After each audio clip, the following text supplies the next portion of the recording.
Welcome to In Session. Gavel. I was gonna do some sort of a gimmick to this, you know, because hey Chris, isn't In Session something to do with court cases and arraignments and such? Sure, not here. It means something different. In Session. If you don't know, is like a smoke session. Like that was the extent of my creativity on that decision, on that creative decision that I'm gonna stick with. I thought of other names too. Chris in the Deep Pit. Chris in the Deep Pit. We go in deep. We go in deep, and that just means going surface level on nonsense.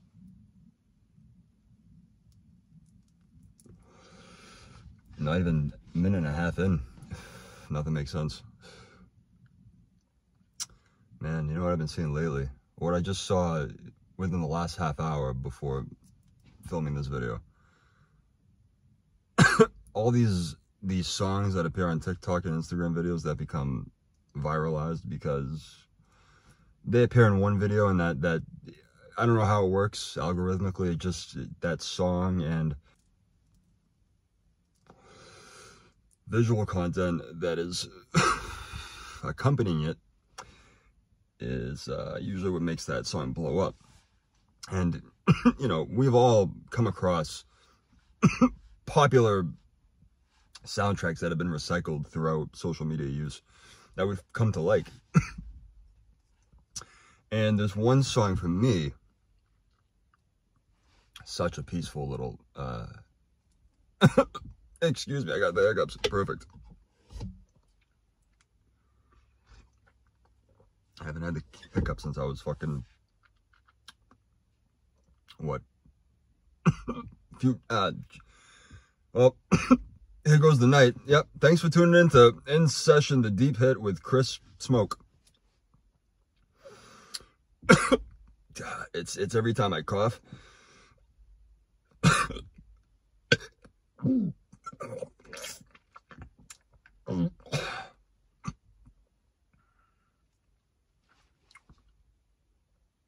That usually works. This time it didn't. It proved different in effect this time. So this one song that I was beginning to mention, it's called Agape. And it's played in a movie called If Beale Street Could Talk. I almost said It Happened on Beale Street, but I was getting that movie, which came out in 2018, and It Happened on Fifth Avenue, which is a much older movie. Confused about completely two different things, so I think. But it's, I haven't seen the movie, but from what the synopsis of it is, it's seems to be set up to be very poignant and very affecting. Deals with real social, racial issues in the United States. And my main gripe here with this music is like, not like, what the fuck are you talking about, Chris? Like, what are you upset about? You seem to like the song. You seem to think highly of the movie that it comes from that you haven't even seen. What's the bitching here? I was watching TV while I was folding my my laundry, and I hear that song, that soft flute flourish that comes in.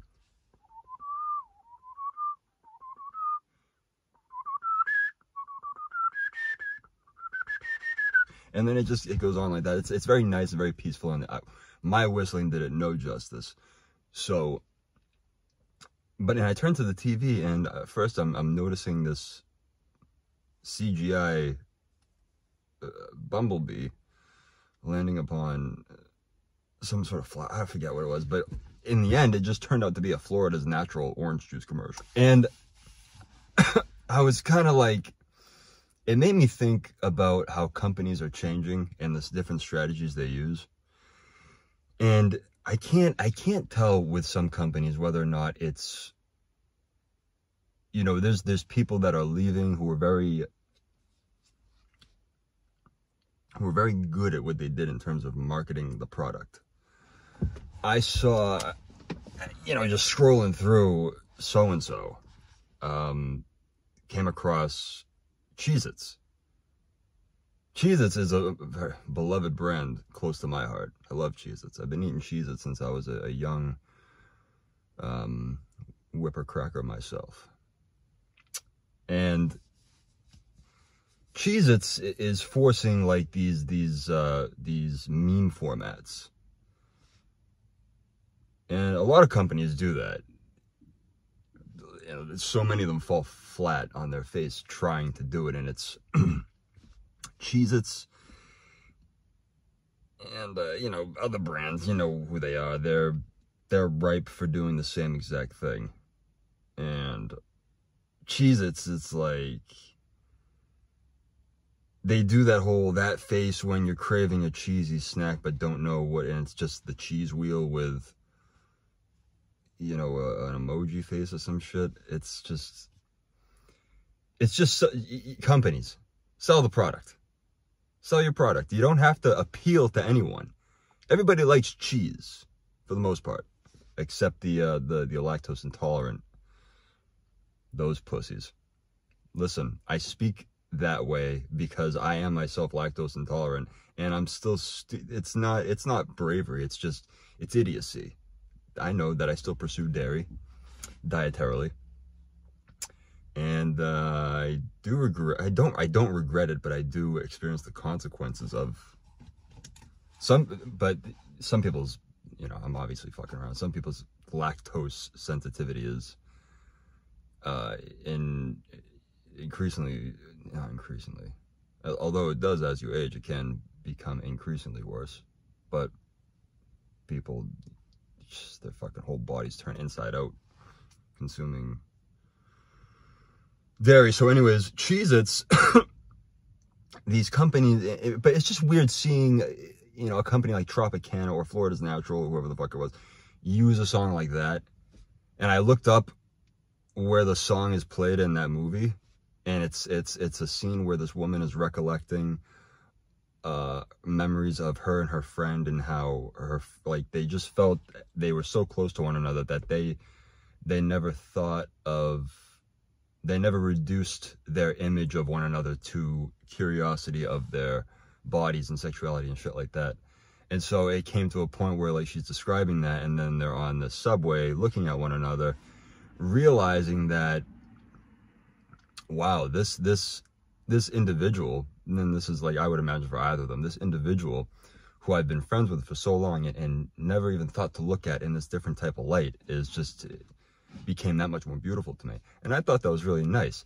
And to see some fucking orange juice company take it, and it's not a big deal, but it's and the movie wasn't made that long ago. It was 2018.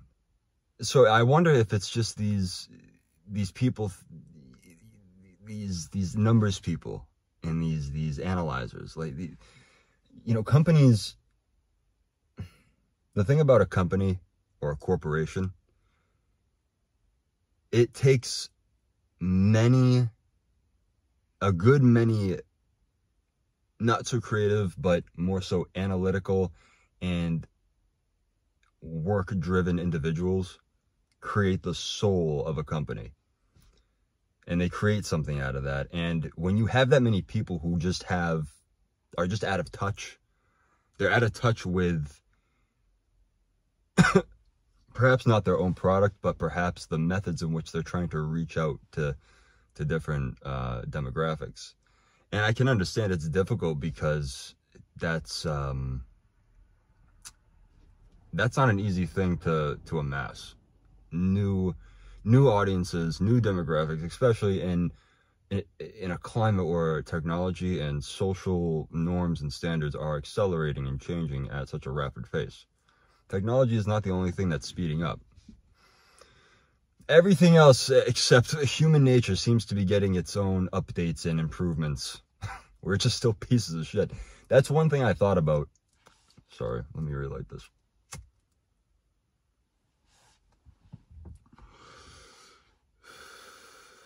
Now, I don't know if this is a an unsettling case of derealization or what, but I would say for like the last year or so, I would just see people, just, you know, crowds of people. I just kind of look at them collectively.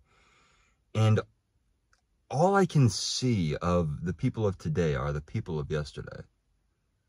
You know what I mean? I see the guy, you know, all, like, just all the people that are out and doing their own thing. It's like, we're all just the same people from an early century, but everything else is just updated. The way we communicate, phones, email, FaceTime, Zoom meeting, Skype, whatever the fuck. You know, instant electronic communication. The harnessing of nuclear capabilities. Creating equipment. It's like human beings did this, you know? And it's like, it's really easy to be like, wow, it's like, how the fuck did they make that? How could they have ever figured this out? And it's like, not overnight.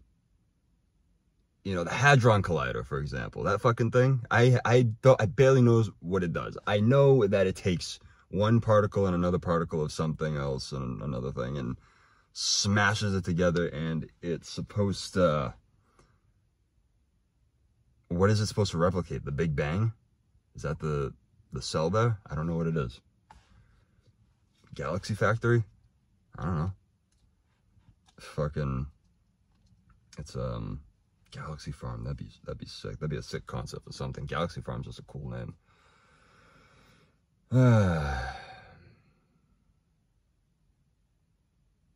Yeah. Nuts. And you know, I see, like, the people have all this technology, and they have all the, you know, the updated clothing, where our clothing, according to what we call trendy, is updated to the times, but it's just what we decide on. You know what I mean? Sheepskin clothing, fucking vellum jackets, fucking venison pants, bacon underwear. You know, back in the day when they wore all that shit, you know, the fucking pen and, you know, inkwell and quill clothes back in the day, feather people. They wore those shits, and, you know, technology and fabrics improves, and it's like, how the fuck could they have made these sweatpants so comfortable? Well, it's refinement. Over many years of making a particular thing, you balance out the amount of things that you need for it. And so with the Hadron Collider, it's like, that is a physical manifestation that was created by a accumulation of knowledge throughout hundreds of years. That's how to neutralize that awe that you'll encounter sometimes when you just think about something that is, without realizing to yourself, well, all these steps were taken. You know, you never see the amount of failures that take place behind the scenes with most things. The only thing we ever really have seen the failure with, like, before our eyes and with, like, footage, is any fucking war that was the United States involved in after World War II. Fucking joke. No, but seriously, not that. Well, I lost what I was talking about. Topic fetch is hard. It's just as hard as word fetch. Like I said, this is not a good format. This isn't going to last. We're at 15 minutes. We'll do 20. 20 is a fair stopping point. I'm just at the end of my driveway right now, watching cars go by. It's about 9:30 at night.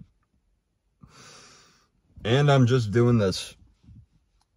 I'm rolling through my head right now,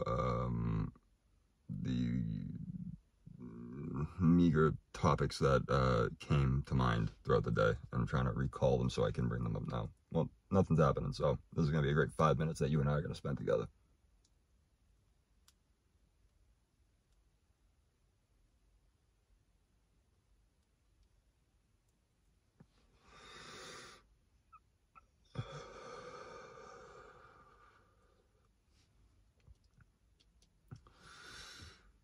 Well, there's a lot of trash in my car.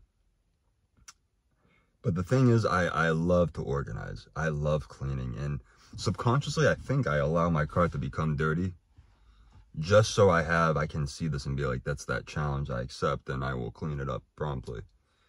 Because I do enjoy that. Anybody who knows me well knows that I can be messy, but when it comes to organizing and cleaning, when I commit to a project like that with any free time, I do an immaculate job.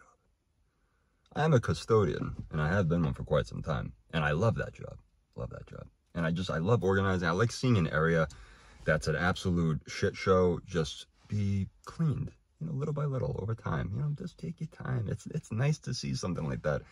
And then you take a look at it, you take a nice gander upon the cleanliness that you've touched the land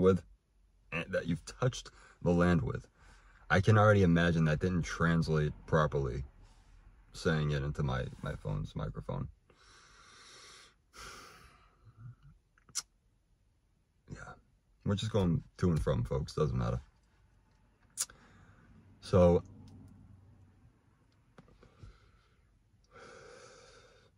let's talk about tipping culture. Fuck tipping culture and fuck you over-entitled sacks of shit. I don't know what your situation is out there, but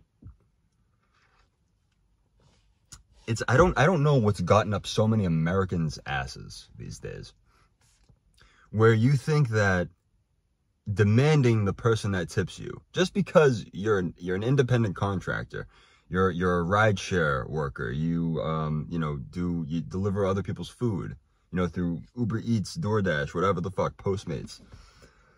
And then you throw a shit fit because you don't get paid more than what, you're entitled to.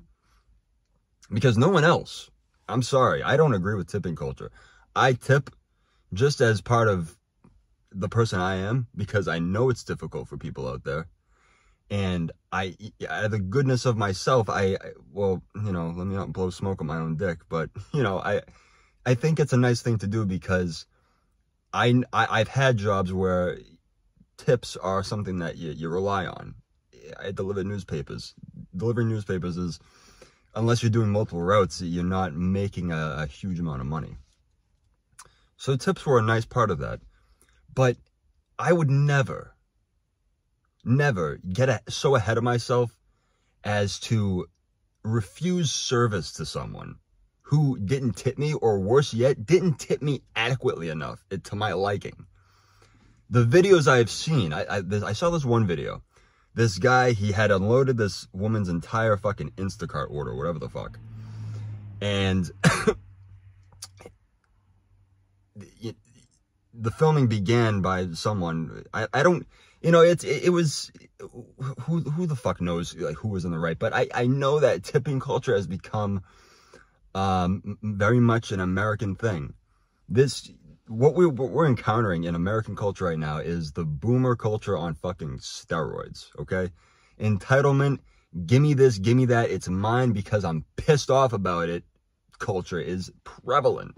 It's prevalent. And, cancel culture doesn't even predate it. Cancel culture, I would argue, came after it. The seeds of this petulance culture has already been there.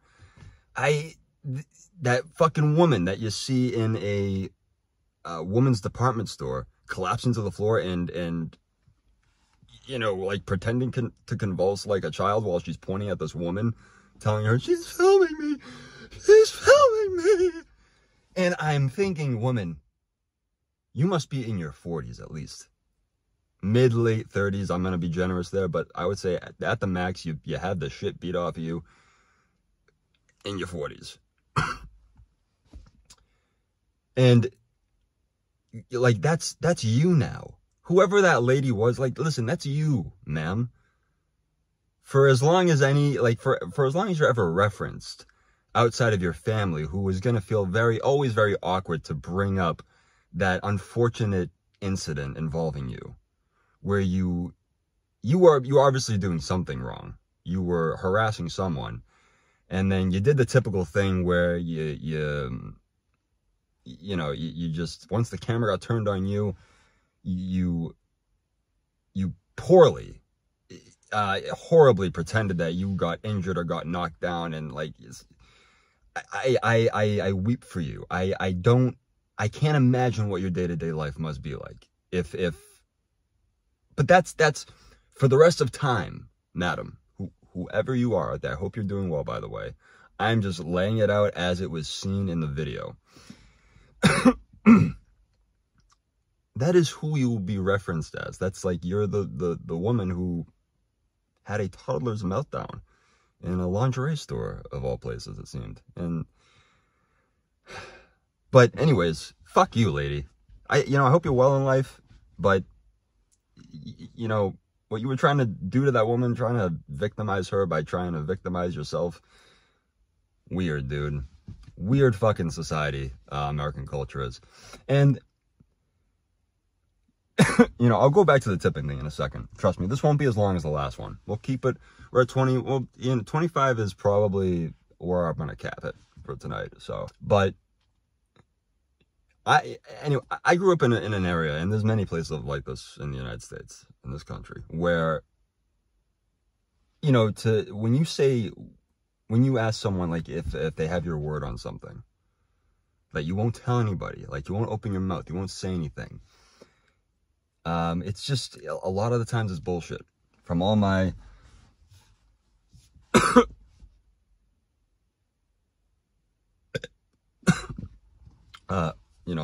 from all my life experience, people, they have loose lips in places where you grow up mostly unknown to consequences for saying that. And at times, yes, I was very loose-lipped, and I would gossip, I would share bits of information that I wasn't supposed to with other people.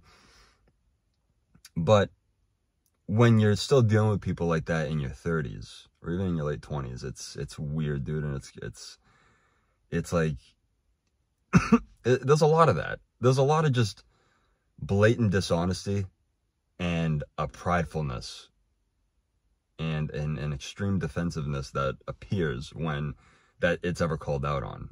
It's just bizarre. It's the people in where I live. I feel like a lot of people in this country maintain some sort of just neutral mood because they're just not challenged. But I'm starting to feel like even like just the average American who encounters an inconvenience at a store or something is liable to pull their phone out and just threaten to sue the company. It's like, wow. Like, what lived experiences have you had? What happened to you in your life where you thought you were in the right to take your phone out? Instead, you just look silly, and you've uploaded this what will be known, eons later, millennia later, as like an artifact of your fucking retardation, dude. It's wonderful. But with tipping culture, it's listen, you don't yell at someone to give you a better tip when you feel they didn't tip you well. And you certainly don't take back the goods that they've already paid the money for. They're paying Wendy's, or they're paying Chipotle, they're paying Burger King for their food. And they're paying DoorDash or Uber Eats or Instacart for the services. They aren't paying you. The company you fucking work for pays you. They don't pay you enough? I don't know what the fuck to tell you. Don't take it out on the customer, who does not have to give you any more fucking money than what you are owed. Get that through your head. There's a lot of you 30 fucking 40-year-olds, 50-year-olds out there really pissed off that you couldn't make it in a fucking regular job, not necessarily a 9 to 5, but a job where you have to work under someone else, you don't get to be your own boss, and you couldn't handle that, but you can't even handle being a fucking I-9 submitting piece of shit that you are. You can't even fucking deal with it. Hey, dude, listen, someone gave you a shitty tip, take it in stride. You really want to risk putting your, having your image put out there. This is the type of person that you are. That's certainly not going to net you any fucking tips. What you do, considering everybody has a phone and will pull it out the moment that they're being subjected to some asshole fucking entitled delivery worker. And I'm not shitting on delivery workers. I'm shitting on entitled motherfuckers who wanted to do this job thinking that it would be all the glamour that it really isn't. All right. Yes, you do have to deal with assholes. Some people don't tip at all. And, there's certainly circumstances where tipping, inclement weather, shit like that. Like I said, I tip as generously as I can, as often as I can. But it is nowhere. It is nowhere on the customer's responsibility, ever. It's just not. I don't care what you think about it morally. If that's how you feel about it, like if you feel about tipping the same way I feel, like as an action, and you do it, great, good for you. I'll pat you on the back when I meet you. But for the people who don't tip, I don't bother to think much of them anyways. You know what I mean? There's a 27 minutes.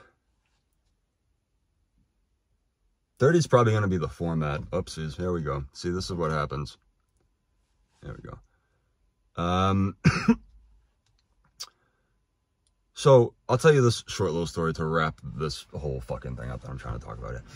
When I was delivering newspapers, you would get your sheet, your manifest of all the deliveries, the addresses, and even included in some of them were a description of how they would prefer it delivered.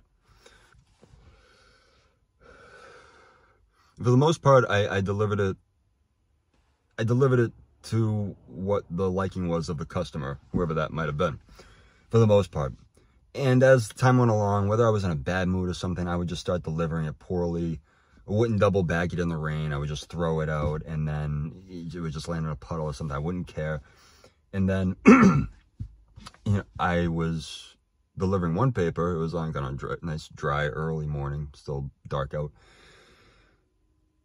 Was left this note at the front of the steps on the door, and it read, not verbatim, but to the effect that these customers, they were very elderly, and it's very difficult we asked, basically, all right, I'm gonna say it from how they were saying it in their perspective. We would like the paper to be placed here, but you often have it placed here, and it often gets wet.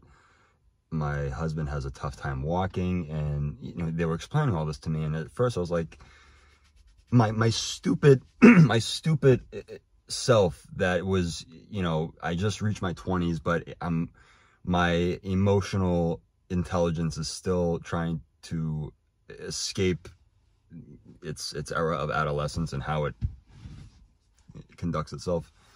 And that part of me was like, fuck, what the fuck, you fucking old fucks. But then, I read it a couple more times because this woman, she went out of the way to actually type it out on, computer. But the most important thing I need to mention there is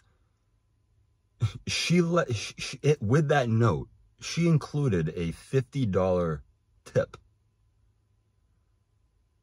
This is before I improved how I delivered the paper to them. This is with the note that she said, hey, we need this delivered properly. It gets wet. Like, what the fuck? Like, my husband can't bend down to pick it up. Still gave me $50. Under the assumption that I would start doing that. And from that night forward, that's how they got their paper delivered. They gave me $50.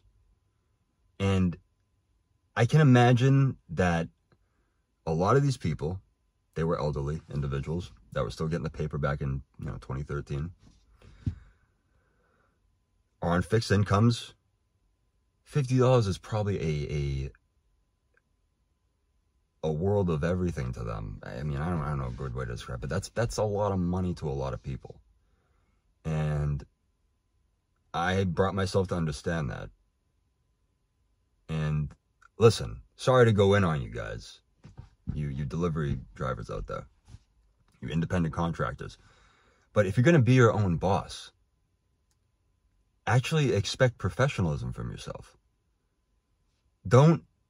I get it. It's frustrating that you're not making ends meet necessarily, but that's not the customer's fault. And it never is. It never is. I'm sorry. There's a lot of people that will tell you one extreme or the other. It's like, yes, the customer has to, it's their responsibility. It's like, no, it's not. I did not employ you. Okay. I used a service and you just happen to be the person who picked up my order.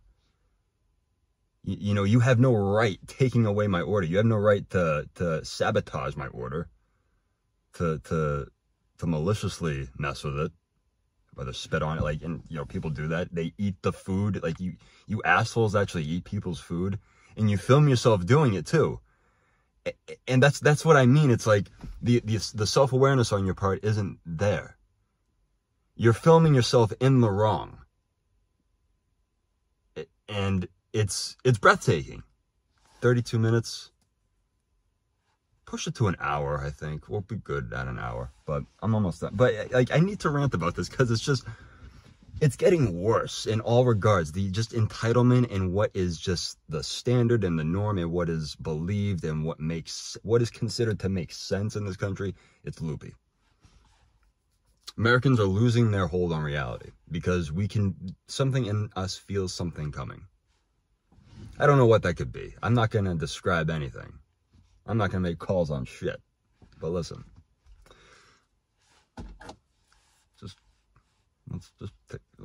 Let's calm down a little bit. Just take a few hits. Chill out.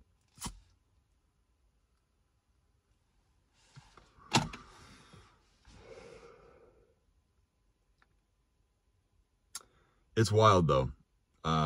Yeah, get your head out of your ass, okay? You're not gonna make a better living. Trust me. Trust me. You will not make a better living being filmed for throwing a tantrum because you didn't get a few bucks more than what you expected or what you felt you deserved. Listen, human decency is not an argument to use against someone who doesn't tip you. It's human decency. Listen, it's just not though. To give you more of what I earn, that's a decision I make. Human decency is not me having my erect cock in my hand when I come out to grab the food from you. That's human decency. What you exhibited was you know, it was just projecting because I'm talking about this one specific guy, the guy that started to bring all these fucking waters back to his car, these cases of water. That pissed me off. It's like, what good do you think that does for you, man? But then, you know, these fucking GoFundMes get open for these people, just because they didn't get a tip. It's like open a fucking GoFundMe for anything these days, dude. Jesus, fuck. Oh yeah. Excuse me. Also, I take that back. I'm gonna be honest with you right now. Jesus fuck was not good of me to say. You know, why tempt that in which I cannot, you know, I cannot question. I'm just mortal, you know, just whether you believe or not, just don't, why use it in vain? It's just that thing. Like how did, of anybody's name in all of human history, was it Jesus Christ that we say as like an exclamatory or like a defeated type of thing that we say within a sigh, and we say it, you know, with fucking squeezed in the middle of anybody? Like, why couldn't it have been Pablo fucking Picasso? You know, I feel like, you know, if you just integrated it into society long enough and enough people use it, it would just be the new thing. Pablo H. Picasso. Where's the H come from? I feel like that's a meme more than it is a question, because it just really can't be answered. I haven't gotten a straight answer from it. I think I tripped up Google trying to get an answer out of it too. For it. Whatever. I am just going to push this to 40 minutes. Fuck it. I wanted to go off on tipping culture. I talked about a couple other things. Now I'm just going to hang out for a few minutes. I'm just going to talk, you know, it's set now that you know there's about 4 minutes left. And we're just going to relax. How you been? How you doing? Things are good. Things are good. Maybe try not to let this go out again.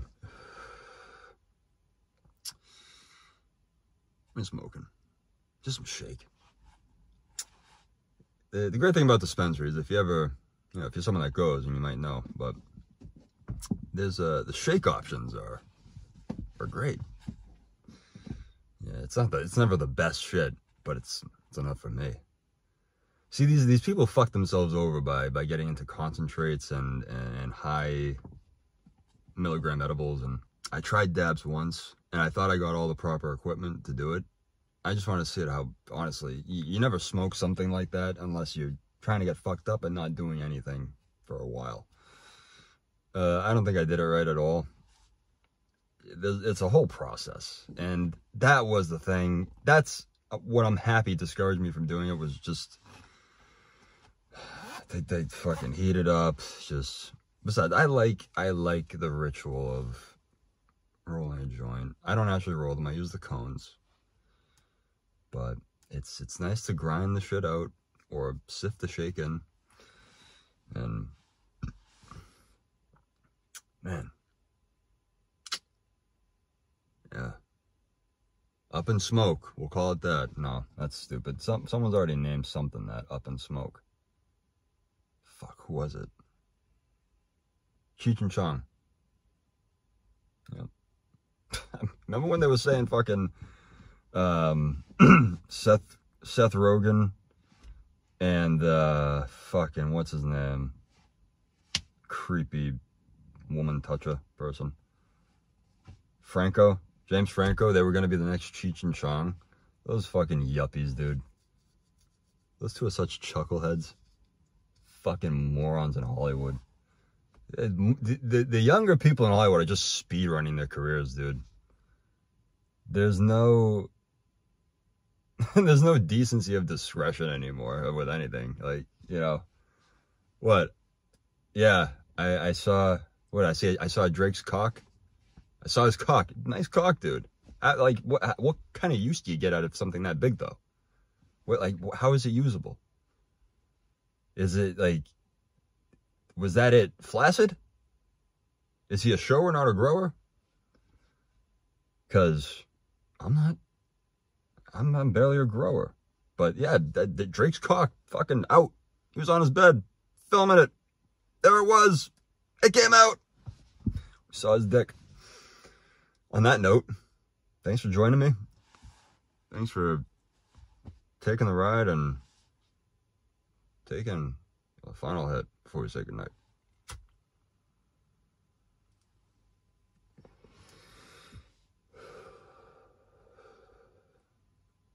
I will be sleeping like a baby tonight. Certainly will. So, hey.